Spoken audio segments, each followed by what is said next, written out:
It seems the first thing that one should do when rebuilding one of these bikes, I took the seat off and turned it upside down, just extended the peg all the way to hold the bike relatively level and upside down.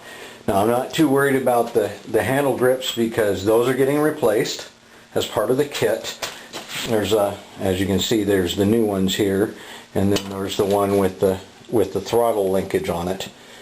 So it's okay if those get a little boogered up, but I took the seat off of the post so that it wouldn't get messed up. And now I have to remove the rear wheel, the crank assembly, the chain guard, everything you see here. And in order to install parts such as this here, the widened crank, I'll show you how that goes in.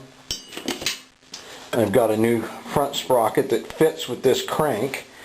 And the reason for changing the crank is you can see the width of the old crank and the width of the new crank.